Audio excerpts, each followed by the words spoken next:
Salut, je m'appelle Julien. Oi, meu nome é Thaís e bem-vindos ao iTest, o programa que testa tudo sobre mágica.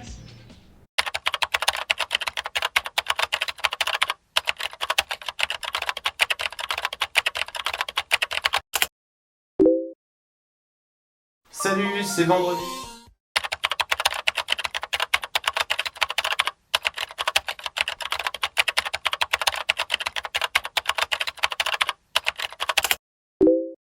C'est mercredi, il est midi, je m'appelle Julien.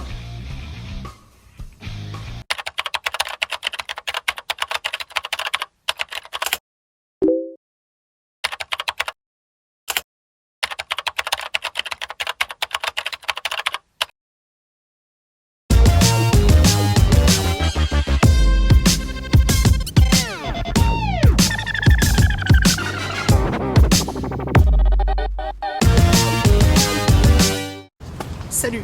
Pourquoi encore une chronique vidéo sur la magie et le mentalisme, vous vous demandez? Pour la simple et bonne raison qu'on va aborder un sujet qui n'est pas souvent abordé par les critiques actuelles, qu'elles soient anglophones ou françaises, à savoir la magie dématérialisée.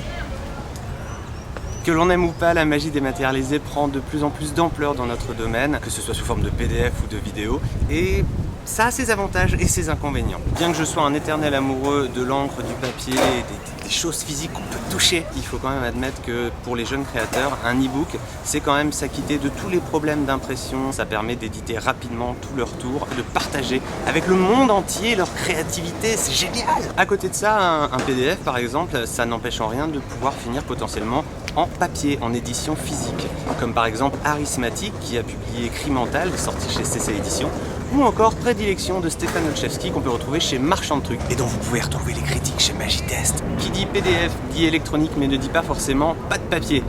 Sans papier, je sors. Un autre avantage des publications électroniques, c'est également de pouvoir revisiter des vieilles publications qui sont soit épuisées, il faut qu'elles se reposent, et qui pour une poignée de dollars peuvent être vôtres sur votre tablette. Et une fois que vous avez découvert en PDF, rien ne vous empêche d'acheter la version papier. Côté vidéo, de plus en plus de tours sont édités sous la forme de vidéos à télécharger. Il y a même des éditeurs qui vous proposent de télécharger complètement un DVD plutôt que d'acheter et de recevoir la galette. Bref, vous l'aurez compris, j'aime le sujet, qui plus est pour un grand voyageur comme moi, c'est quand même super pratique. J'ai quelques milliers de livres là-dedans.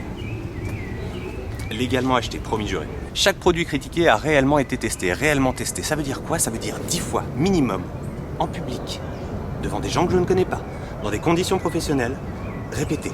Parce que 10 fois, c'est le nombre de représentations minimum. Ça, c'est les répétitions. Et l'apprentissage de la routine, ouais. Dans le cas d'un DVD complet, il y aura une ou deux routines que j'aurai testées. Je peux pas tester 15 routines par DVD. C'est quand même un peu un truc de psychopathe. Je suis un psychopathe. Et dans le cas d'un e-book avec plein de routines, c'est pareil. Une routine ou deux. Salut.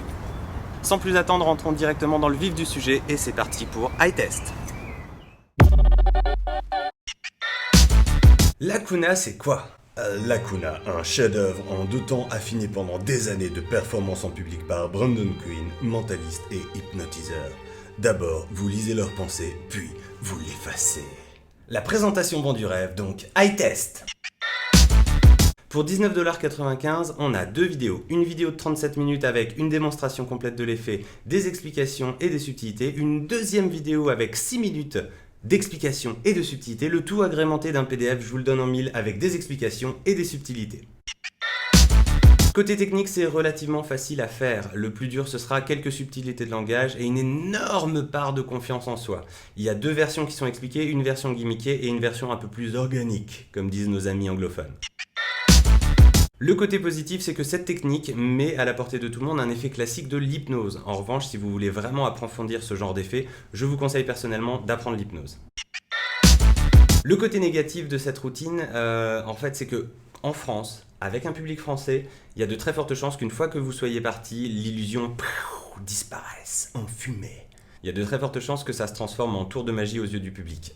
J'ai pensé à un prénom, il y a quelque chose qui a changé, je peux pas en dire trop parce que j'ai pas envie de révéler la technique de la routine.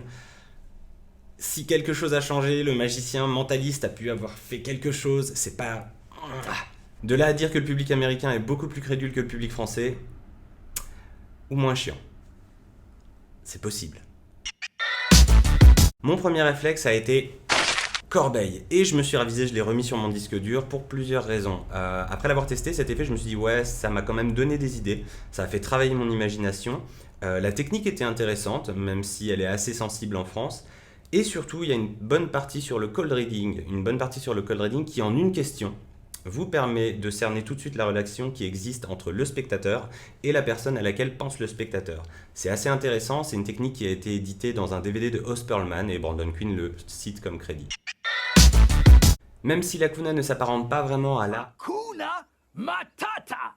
Ça veut dire pas de soucis. et qu'en France il y a un gros risque qu'après la performance, l'illusion s'évanouisse comme je disais, j'ai quand même envie de mettre 6 sur 10. 6 pixels sur 10 c'est quand même assez chouette, juste pour la créativité, les idées et cette partie sur le cold reading que j'ai quand même trouvé assez intéressante. Ghidra est un effet de Dan Huffman datant de 1987 qu'il avait édité sous forme de bouclette. Et cette fois-ci, c'est présenté sous forme de vidéo par Patrick Redford avec l'intervention de Dan Huffman. Le pitch est super simple, vous allez partager le rêve de 3 spectateurs. La présentation du rêve, donc, high test. Pour 19,95$ encore, on a 1h48 de vidéo avec 2 démonstrations complètes de l'effet en conditions réelles par Patrick Redford, une explication entre Patrick Redford et Dan Huffman pour expliquer la genèse de l'effet, les explications, les détails, les subtilités, une conversation entre les deux pour parler un peu plus de la psychologie de cet effet. Et surtout, on se plaignait il y a encore quelques années que les magiciens tournaient leurs DVD dans leur salon ou dans leur cuisine. Là, ils ont tourné dans leur cave. Et il n'y a même pas de scène de sexe. Il faut que j'arrête de faire des vannes de merde.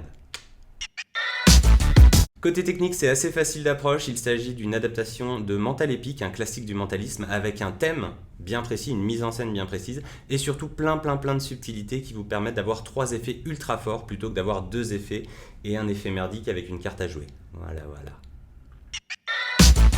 Le côté positif, très clairement, c'est le thème. Partager un rêve avec des spectateurs, c'est super fort, c'est super porteur et c'est super profond.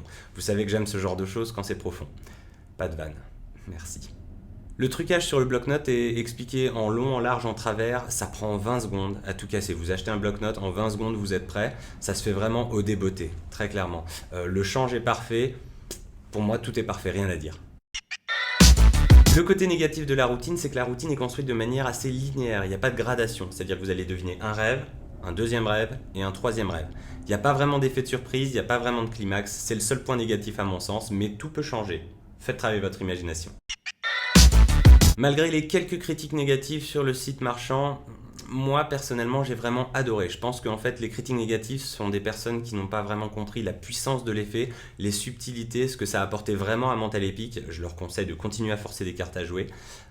Pour moi en fait c'est vraiment bien. Patrick Redford donne même 2-3 conseils pour adapter l'effet à de la scène, même si pour moi l'effet est quand même plus pour de l'informel, plus pour des petits groupes.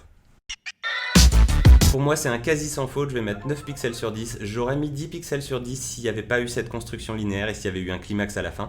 Mais comme je le disais tout à l'heure, tout peut changer grâce à vous.